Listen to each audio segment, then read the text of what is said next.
Mungu ni mwaminifu sana, tumeweza kupata ushindi siku hii ya leo. Kwa ujumla ni kwamba siku ya leo, mechi ya leo ilikuwa ni ngumu, lakini tunamshukuru Mungu tumeweza kushinda. Mmeifanya kwa rahisi. Kwa rahisi. Goli 3 si haba, goli 3 ni nyingi sana. Kwa hiyo tumefurahi leo kupata ushindi siku ya leo kwenda nusu finali. Mbeya City tunapambana kurejea katika ligi kuu soka Tanzania bara. Mchungaji ni mtu anyeupe sana. Ulivyoitazama unaiona kabisa kama inarejea pamoja leo mmewafunga magoli 3. Wana timu nzuri sana. Ni timu ambayo inastahili kwa ligi kuu. Maana kuna timu zingine za ligi kuu hazitoi ushindani kama ushindani uliotoa leo. Kwa hiyo wanastahili kabisa kupanda ligi kuu na wako vizuri. Leo tumeshindia tu ule uzoefu na ukomavu wa Simba tumeweza kushinda. Kinachofurahisha zaidi kwamba tumekuwa tu nusu. Simeelewa? Yaani huku tuko nusu shirikisho, klabu huku shirikisho, yaani ni nusu. Ni jambo zuri sana. Michuano mingi mguu mmoja tayari kwenda finali. Tumebakisha kama ligi kuu. Tumebakisha tu hatua chache tuchukue ubingwa. Shirikisho barani Afrika tumebakisha hatua moja tuchukue ubingwa. Shirikisho la ndani na tumebakisha mguu mmoja tuchukue ubingwa. Kwa hiyo tumekuwa watu wa shirikisho, sio mwaka robo. Ile ishafutika. Juzi tulizungumza na Kadugule akasema mwenyewe anafurahia sana na aliwapongeza viongozi wa Simba kwa kuuzika mwaka robo na hatimaye kwenda katika hatua ya nusu finali. Ulisikia kauli ya Mwina Seif Kadugule? Mwana Simba yote lazima anafurahi. Tumekaa miaka 22 umeona years bila kupata karibu miaka 22 bila kupata 32 bwana. Miaka 32. Miaka 32. Tunaishia mwaka robo. Hatujaje kwenda nusu finali. Kwa hiyo kwenda hii semi final ni kitu kikubwa sana. Wana Simba mpaka mida hii sherehe bado haijaisha. Kama ukiangalia sherehe bado wanaendelea nayo. Bwana, unazungumzaje kiwango cha Budo katika michuano ya CRDB? Na sijaelewa kwa nini ligi inamshinda lakini CRDB anaweza. Sijajua kuna shida gani. Bwana katili sana. Yaani mechi zote hizo cheza za shirikisho wamefanya vizuri sana, lakini ukimpeleka kwenye ligi kuu huko unakuwa ni mtihani kidogo. Ushirikisho si wana kitu gani? Shirikisho na mambo mazuri. Ugumu kwa wapi mchungaji? Sijajua, labda lilogea kwenye ligi kuu. Kwa sababu kushirikisho bwana anafanya vizuri sana.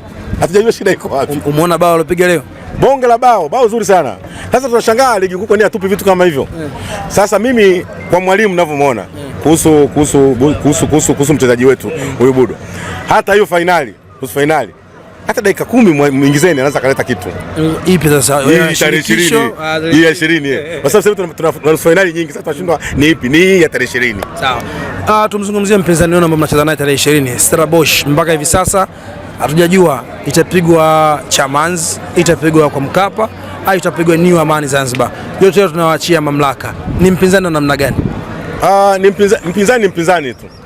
Nusu finali. Nusu finali yoyote ile ni ngumu. Tunaona nusu finali ambayo ni rahisi.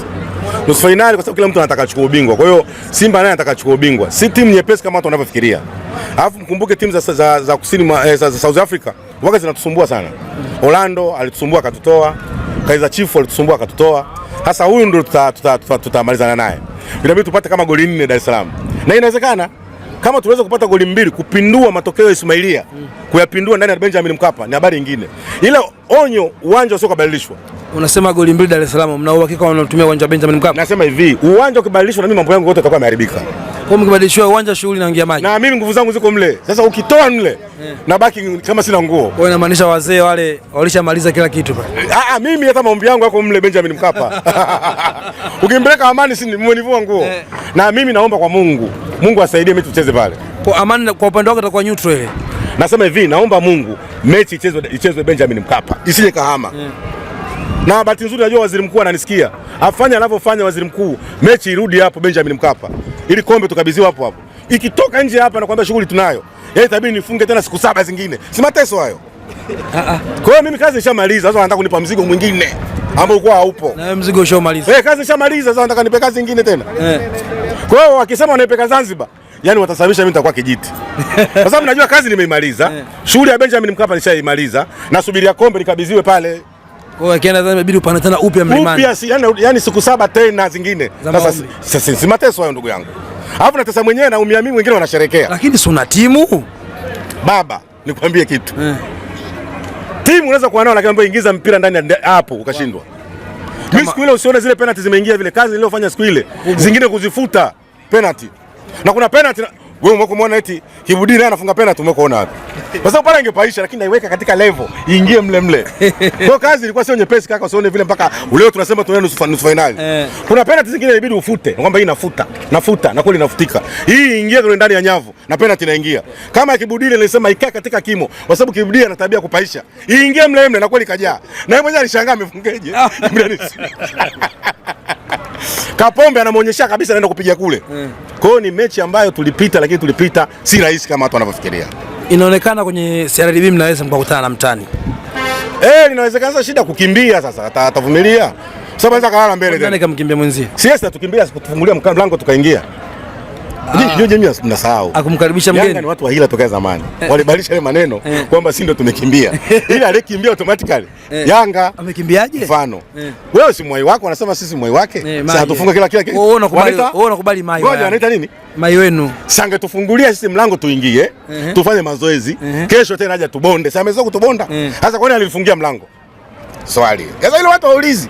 Kwa sababu Yanga sisi tumezoea Yanga anatufunga na yeye anasema sisi amezoea kutufunga. Angetufungulia ile tuingie. Hatukutaka dakika 15, dakika 5 tu tuingie kwenye ile uwanja aone shughuli yake. Dakika 5 tu akasema hapa ingii mtu, mje na mbuzi, mje na kondoo, hapa ingii mtu. Na tukuingia kweli. Kwa hiyo Yanga ndo alikimbia. Wababe. Watu wakimbia. Yaani chanzo kipoanzia pale. Sasa angalia Yanga walipofanya kwa watu ajabu. Kesho yake wakaenda kupeleka gari Bunju, wakaenda uwanjani wakasema leo kimbia ni Simba. Na kwenye jamii kakubalika kwamba eti Simba kakimbia, lakini Yanga ndio aliscape kwa sababu kumkaba mtu kama Elia Mpanzu na roho ya paka. Na sasa hivi mnakimbilia kwa Mpanzu, wachezaji wengine hawapo. Kibudi. Kwa sababu siku ile zile 3 zilifutwa za Kibudi. Je, na Elia si 6 hizo? Au Ateba. Na siku ile washukuru hao jamaa wa Arabu, siku ile mvua ilinyesha. Pale kulikuwa na 6 tena. Kwa hiyo mimi naomba sasa, cha muhimu na cha kuomba na cha maana, na sasa hivi tunaongea si wenyewe tukiwa hapa. Mungu asaidie mechi ichezwe Benjamin Mkapa. Isihame. Ili muendelee kuchukua la kama. Lakini serikali walichofanya wamesemaje, wamefungia wao sio kafu.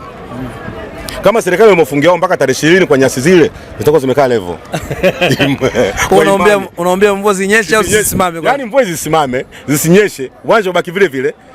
Tarehe hizi siku 6-7, tarehe 20 tuingie dimbani mle. Unamwona Yanga akiwa bingwa wa NBC? Yanga bebi kombe lolote. Simba atachukua shirikisho, atachukua ligi kuu na hili tulocheza leo. Sasa niambie sasa hivi Simba yuko nusu mara 3. Shirikisho barani Afrika ambapo tunawakilisha Afrika Mashariki na Tanzania kwa ujumla, Simba Sports Club ambao mlikuwa nasema la wadada hiyo. Hilo ndio tunawakilisha sisi. Pili tunawakilisha hili tuliocheza leo nusu finali. Alafu tunasubiria kombe la NBC ambalo Yanga walikimbia. Kwa hiyo sasa kombe la shirikisho ni la wanaume sasa. Yanga si mbwembwe, mbona alicheza Yanga shindwa kuchukua ubingwa? Mimi nimekuuliza wewe. Nasema hivi, hili la wanaume. Yaani yote ile ya kafu unayoona la wanaume. Kombe lolote la kafu la wanaume. Wakati Mwina Seif Karugunya anasema michuano hii akina mama nje ya uwanja Benjamin Mkapa. Yule bwana yule ana mambo yake bwana. Mimi sitaki nitamvunjia heshima bure. Ndio maana sitaki kuongea mambo yake. Yaani sisi tustiki na mambo yetu ya Simba. Hatuache kipindi hiki tumalizie tulichobakisha. Ndio. Maana mpaka sasa hivi tulichobakisha ni vitu hivi viwili. Hatua mbili tu, kuchukua kombe la shirikisho, NBC na ile kombe tuliocheza leo. Ni hatua tu za kupiga tu tubakisha. Hakuna itakachobakishwa kaka. Na Yanga wanajua bahati mbaya. Na Yanga wanajua. Unawaona lakini Bustalao. Yanga wanajua kwamba mwaka huu ni wa Simba na nyota ya Simba ya mwaka huu. Mwaka huu kila kitu cha Simba na kila kitu wanachofanya kinakubali. Kila kitu kinakubali. Kama wao msimu uliopita. Kama wao miaka mingapi iliyopita, miaka 2-3 ilikuwa kwao. Mwaka huu sio kwao. Ndio maana sasa hivi kila wanachofanya kinakataa. Mara wasema tuchezi. Kitu gani wamefanya kimekataa? Sio wao wameandika jezi hapa wanasema sasa tuchezi nani game. Wewe si mwanaume, si ucheze game, unakimbia nini? Si hatuchezi. Si uingie mfunge mtu, unaweza kumfunga. Wasasa wako nini? Mimi nikushukuru.